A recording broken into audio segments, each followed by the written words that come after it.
Sí existe una película que podríamos catalogar como la peor, pero lo peor de lo peor en las adaptaciones de un cómic al cine es sin duda alguna Catwoman, tanto así que fue capaz de cambiar la trayectoria en ascenso de su protagonista para enterrarla en la lista B de actores de Hollywood.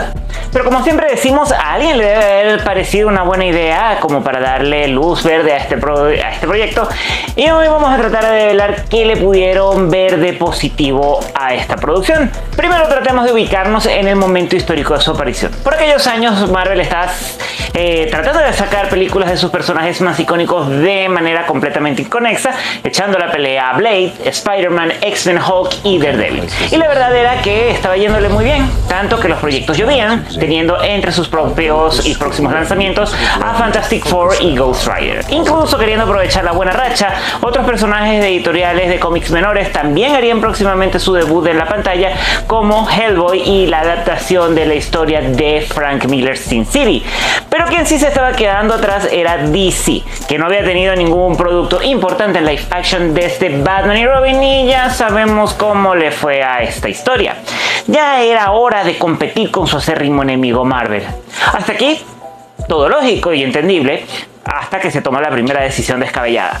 Queriendo evitar usar a los dos héroes cuyas franquicias habían empezado bien, pero habían terminado muy mal, Batman y Superman, Warner buscó otro personaje para adaptar y no se le ocurrió mejor idea que escoger a Gatúbela, que no es siquiera un personaje franquicia dentro de la editorial, sino que está ligada a la mitología de Batman, en vez de escoger a un personaje con más peso en DC, como, yo que sé, Wonder Woman, Aquaman, Green Lantern o Flash. Pero recientemente, con el caso de Joker, muy parecido al asunto que nos atañe, queda demostrado que si se quiere hacer un buen trabajo con un personaje secundario, se puede construir algo legendario. Así que prosigamos. Si vamos a tener a Catwoman como punta de lanza, la escogencia de la protagonista era vital en su importancia. Con más de 10 años en el cine, la estadounidense Halle Berry estaba viviendo el mejor momento de su carrera. Había ganado en 2002 el Oscar con la película Monster Ball. Había sido la chica Bond en Die Another Day ese mismo año y tenía el papel de Tormenta en la exitosa franquicia de X-Men de 20th Century Fox. Aunque era novedoso que una actriz de color representara a un personaje caucásico dentro de los cómics, no era la primera vez que la gata cambiaba de raza. 35 años antes, a Eartha Kitt se había puesto las mallas de Catwoman en la serie de culto de Batman del 66, reemplazando a Julie Newmar. Como contrafigura se escogió a la diva de los 90s por excelencia, Sharon Stone, icónica por su papel en Instintos Básicos junto a Michael Douglas. Su vertiginosa carrera había sufrido una desaceleración notable con la llegada del nuevo milenio, más que todo por el cambio de corriente dentro del cine, donde poco a poco se dejaban de lado papeles de alto contenido erótico.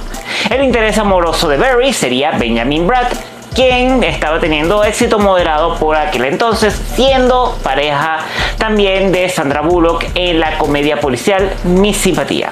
Hacemos un corte a esta altura para repasar lo que hasta ahora han sido las buenas decisiones. DC queriendo debutar en la nueva moda de las adaptaciones de cómics con un personaje medianamente popular con varios artistas de renombre para el momento en papeles clave. E hicimos este corte porque de aquí en adelante todo fue a dar al traste. Primero, la escogencia del director, Jean-Christophe Comar, quien se hace llamar Piroff. Sí, Piroff, no es broma, Piroff. Era un supervisor de efectos especiales quien hasta ese momento solo había dirigido una película en su natal Francia de nombre Vidocq, o como rayos se pronuncia esto, protagonizada por Gerard Depardieu, que fue un rotundo fracaso, y pues a alguien se le ocurrió que era buena idea confiarle un proyecto de $100 millones a esta persona. Segundo, el libreto. A ver, si estás adaptando un cómic es bastante buena idea que te hayas leído una o dos historias del personaje que tienes entre manos, pero es más que obvio que ni siquiera vieron una película vieja de Batman o un capítulo de la serie animada o simplemente no googlearon el nombre. El personaje se llama Patient Phillips y en los cómics es Selina Kyle. No hay una sola mención en toda la película de Ciudad Gótica, ni de Batman, ni de Bruce Wayne, ni de ningún personaje del universo de DC. Podrías pensar entonces que el personaje mantendría, aunque sea, la esencia de su contraparte en las viñetas, pero ni eso. Una de las características fundamentales de la mayoría de los personajes relacionados con Batman es que pues, no poseen realmente poderes. Lo interesante es cómo sus distintos traumas determinan el comportamiento de cada individuo de este panteón. Pues adivinen qué hicieron en esta cinta.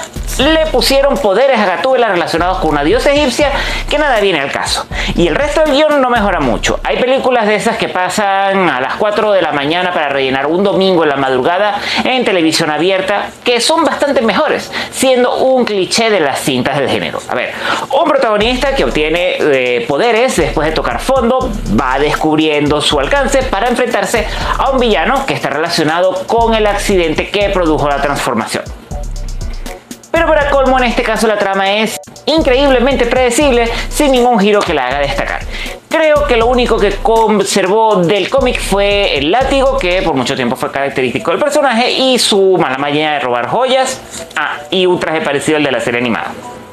Es que esa es otra, el traje. A ver, si Gatúbela es un personaje hipersexualizado en los cómics con toque de bondage, o sea, el látigo, el traje pegado e incluso de cuero en ocasiones, aquí llevaron eso un paso más allá. Parece que lo hubieran sacado de una sex shop, y es que ni siquiera la acción está bien llevada. Hay pocas escenas de peleas en las que aplican un CGI bastante deplorable incluso para esa época.